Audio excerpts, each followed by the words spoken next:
সুপ্রিয় দর্শক আসসালামু আলাইকুম। আজকের ভিডিওতে আমরা নবম দশম শ্রেণীর গণিত বিষয়ের 9.1 অনুশীলনী অর্থাৎ ত্রিকোণমিতি থেকে 9 নং সমস্যাটি নিয়ে আলোচনা করব। এখানে বলা আছে প্রমাণ করো যে cos a by 1 - tan a plus sin a by 1 - cot a সমান sin a প্লাস cos a। অর্থাৎ আমাদেরকে এখানে বলা হয়েছে বামপক্ষ সমান ডানপক্ষ প্রমাণ করতে। এখানে প্রদত্ত শর্তানুযায়ী আমরা যদি বামপক্ষ সমান ডানপক্ষ প্রমাণ করি তাহলে আমরা বামপক্ষের মান পেয়ে যাব sin a প্লাস cos a। আর তখনই প্রমাণিত হবে বামপক্ষ সমান ডানপক্ষ। আর এটি প্রমাণ করার জন্য আমরা লিখে নিই, দেওয়া আছে বামপক্ষ সমান cos a by 1 - tan a plus sin a by 1 - cot a। তাহলে এই বামপক্ষ সমান ডানপক্ষ প্রমাণ করার জন্য আমরা লিখে নিলাম, দেওয়া আছে বামপক্ষ সমান, এই বামপক্ষের অংশটুকু আমরা এখানে লিখে নিলাম যে cos a by 1 - tan a plus sin a by 1 - cot a, cos a by 1 - tan a plus sin a by 1 - cot a। এখন আমাদেরকে এখানে এই বামপক্ষের অংশের মান দেখাতে হবে sin a প্লাস cos a। আর আমাদের বামপক্ষের লবে রয়েছে cos a এবং sin a, আর হরে রয়েছে tan a আর cot a। এখন বাম পক্ষ থেকে ডান পক্ষের sin a প্লাস cos a নির্ণয় করার জন্য হরের tan a এবং cot a কে এদের যে সূত্রে sin a এবং cos a রয়েছে সে অনুযায়ী ভাঙিয়ে নেই। আর আমরা সূত্র থেকে পাই tan থিটা সমান sin theta by cos theta এবং cot থিটা সমান cos theta by sin theta. এখানে যদি a হয় তাহলে এখানেও a হবে, তাহলে হবে tan a সমান sin a by cos a আর cot a সমান cos a by sin a। তাহলে আমাদের এখানে যে স্থানে tan a রয়েছে সেখানে আমরা বসাতে পারি sin a by cos a এবং যেখানে cot a রয়েছে সেখানে আমরা বসাতে পারি cos a by sin a। যেহেতু tan a সমান সূত্র হচ্ছে sin a by cos a আর cot a সমান সূত্র হচ্ছে cos a by sin a। তাহলে আমরা এখানে যেখানে tan a রয়েছে সেখানে আমরা বসিয়ে দিলাম sin a by cos a এবং যেখানে cot a রয়েছে সেখানে আমরা বসিয়ে দিলাম cos a by sin a। আর বাকি সব আগের মতোই রয়ে গেছে, যেমন এখানে লবে ছিল cos a, এখানে cos a রয়ে গেছে, এখানে হরে ছিল 1 মাইনাস, এখানেও 1 মাইনাস রয়ে গেছে। আর এই tan a কে আমরা ভাঙিয়ে পেয়েছি sin a by cos a। আবার এখানে লবে sin a ছিল, sin a রয়ে গেছে, তারপর হরে 1 মাইনাস ছিল তাও রয়ে গেছে, আর এই cot a কে আমরা ভাঙিয়ে পেয়েছি cos a by sin a। এখন এখানে হরে 1 থেকে এই sin a by cos a বিয়োগ অবস্থায় রয়েছে, তাহলে আমরা এই বিয়োগের কাজটি করব। আবার এই হরেও 1 থেকে cos a by sin a বিয়োগ অবস্থায় রয়েছে, এখানেও আমরা বিয়োগের কাজটি করব। আর যেহেতু এটি একটি ভগ্নাংশ তাহলে এই 1 থেকে এটি বিয়োগ করার সময় আমাদেরকে হরের লসাগু নির্ণয় করতে হবে। আবার এখানেও যেহেতু এটি একটি ভগ্নাংশ, এটিকেও 1 থেকে বিয়োগ করার সময় আমাদেরকে হরের লসাগু নির্ণয় করতে হবে।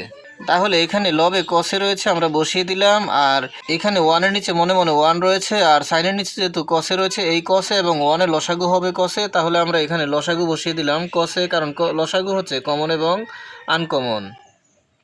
এখানে cos a এবং 1 এই দুটির লসাগু হবে cos a K cos a।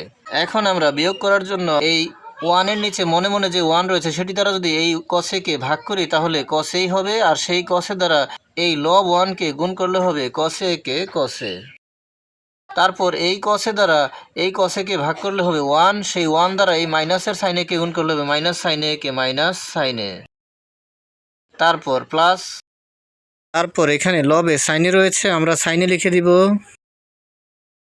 এখানে 1 থেকে cos a by sin a বিয়োগ অবস্থায় রয়েছে, তাহলে এই 1 এর নিচে মনে মনে 1 রয়েছে, সেই 1 এবং sin এর লসাগু হবে sin a। আর এই 1 এর নিচে মনে মনে যে 1 রয়েছে সেই 1 দ্বারা যদি আমরা এই sin a কে ভাগ করি তাহলে sin a হবে, সেই sin a দ্বারা এই 1 কে গুণ করলে হবে sin a K sin a। তারপর পরবর্তী হর sin a দ্বারা যদি আমরা এই sin a কে ভাগ করি তাহলে 1 হবে, সেই 1 দ্বারা মাইনাস cos a কে গুণ করলে হবে minus cos a K minus cos a। আর এখানে লবের cos এর সাথে এই হরের অংশটি ভাগ অবস্থায় রয়েছে, আমরা গুণ দিয়ে বসাবো। তারপর এখানেও লবের sin এর সাথে এই অংশটি ভাগ অবস্থায় রয়েছে, আমরা গুণ দিয়ে বসাবো। আমরা যদি গুণ দিয়ে বসাই তাহলে হবে cos a into cos a by cos a minus sin a, অর্থাৎ এই হর চলে যাবে উপরে আর এই লব চলে যাবে নিচে। তাহলে আমরা পাই cos a ইন্টু এই cos a চলে যাবে উপরে আর cos a minus sin a চলে যাবে নিচে। তারপর প্লাস sin a ইন্টু এই sin a চলে যাবে উপরে আর এই sin a minus cos a চলে যাবে নিচে। তাহলে আমরা এখন এখানে পেয়ে গেলাম cos a into cos a by cos a minus sin a plus sin a into sin a by sin a minus cos a, আর cos a into cos a অর্থাৎ cos স্কোয়ার a।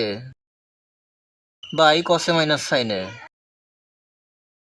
প্লাস সাইনে into সাইনে অর্থাৎ sine square a by সাইনে minus কসে। এখানে এই অংশটির সাথে এই অংশটি যোগ অবস্থায় রয়েছে, আমরা যদি যোগ করতে চাই তাহলে হরের লসাগু নির্ণয় করতে হবে। আর এখানে প্রথম ভগ্নাংশটির হর হচ্ছে কসে মাইনাস সাইনে এবং দ্বিতীয় ভগ্নাংশটির হর হচ্ছে সাইনে মাইনাস কসে। আমরা যদি এখানে কসেকে আগে লিখে দেই আর সাইনেকে মাইনাসের দিয়ে পরে লিখে দেই তাহলে হর দুটি একই রকম হয়ে যাবে। আমরা এখানে এই কসেকে আগে লিখে দিতে পারি আর এই সাইনেকে মাইনাসের দিয়ে পরে লিখে দিতে পারি, তখন এখানে প্লাস চিহ্নটি হয়ে যাবে মাইনাস, কেননা এখানে কসে হচ্ছে মাইনাসের আর আমরা যদি এখানে কসে লিখি তাহলে সেটি হয়ে যাবে প্লাসের, আর এখানে মাইনাস দিলে সেটি মাইনাসের থেকে যাবে, আর এই সাইনে হচ্ছে প্লাসের আর পরে যদি মাইনাস দিয়ে লিখি সেটি হয়ে যাবে মাইনাসের। যদি আমরা এখানে মাইনাস দেই এই মাইনাসে মাইনাসে প্লাস হয়ে আগের সমান মান ঠিক থাকবে। তাহলে আমরা এখন লিখে নিতে পারি কস স্কোয়ার এ বাই কসে মাইনাস সাইনে। আমরা এখানে মাইনাস দিয়ে দেই আর এখানে যেহেতু কসে মাইনাসের ছিল তাহলে এখানে লিখে দেই কসে, আর এখানে যেহেতু সাইনে প্লাসের ছিল এখানে লিখে দেই মাইনাস সাইন এ অর্থাৎ মাইনাসে মাইনাসে প্লাস, আর এখানে মাইনাসের কসে আর মাইনাসে মাইনাসে প্লাস সাইনে, মান আগের মতোই থেকে গেল। আর লবে রয়েছে সাইন স্কোয়ার এ। এখন আমরা হর দুটো একই রকম পেয়ে গেলাম যে কসে মাইনাস সাইনে এবং কসে মাইনাস সাইনে। এখন এই অংশটি থেকে এই অংশটি বিয়োগ করার জন্য আমরা এই দুটি হরের লসাগু নির্ণয় করব। যেহেতু দুটি হরই একই রকম কমন তাহলে দুটি থেকে একটি নিলেই হবে, তাহলে আমরা লসাগু পাই কসে মাইনাস সাইনে। এখন আমরা এই হর দ্বারা যদি এই লসাগুটিকে ভাগ করি অর্থাৎ কসে মাইনাস সাইনে দ্বারা কসে মাইনাস সাইনেকে ভাগ করি তাহলে হবে 1, সেই 1 দ্বারা কস স্কোয়ার এ কে গুণ করতে হবে, তাহলে হবে কস square a K cos square এ। আবার এই হর দ্বারা এই লসাগুটিকে ভাগ করতে হবে, তাহলে কসে মাইনাস সাইনে দ্বারা কসে মাইনাস সাইনেকে ভাগ করলে আবার 1 হবে, সেই 1 দ্বারা মাইনাস সাইন স্কোয়ার এ কে গুণ করলে হবে minus sine square a K minus sine square এ। তাহলে আমরা লবে পেয়ে গেলাম কস square a minus sine square এ আর হরে পেয়ে গেলাম কস এ মাইনাস সাইন এ। এখন আমরা কস square a minus sine square a K A square minus b square সূত্রে ভাঙিয়ে নিতে পারি। আর আমরা জানি এ স্কোয়ার মাইনাস বি স্কোয়ার সমান এ plus b into a minus b, তাহলে cos square a minus sine square a সমান হবে cos a plus sine a into cos a minus sine a. তাহলে এই cos square a minus sine square a কে আমরা a square minus b square সূত্র অনুযায়ী ভাঙিয়ে পাই cos a plus sine a into cos a minus sine a by cos a minus sine a. এখন আমরা লবে দেখতে পাই যে কস a plus sine a into cos a minus sine এ, এই অংশটির সাথে এই অংশটি গুণ অবস্থায় রয়েছে আর হরে রয়েছে কস এ মাইনাস সাইন এ, তাহলে লবের এই অংশটির সাথে হরের এই অংশটি আমরা কেটে দিতে পারি, তাহলে থেকে যায় কস এ প্লাস সাইন এ।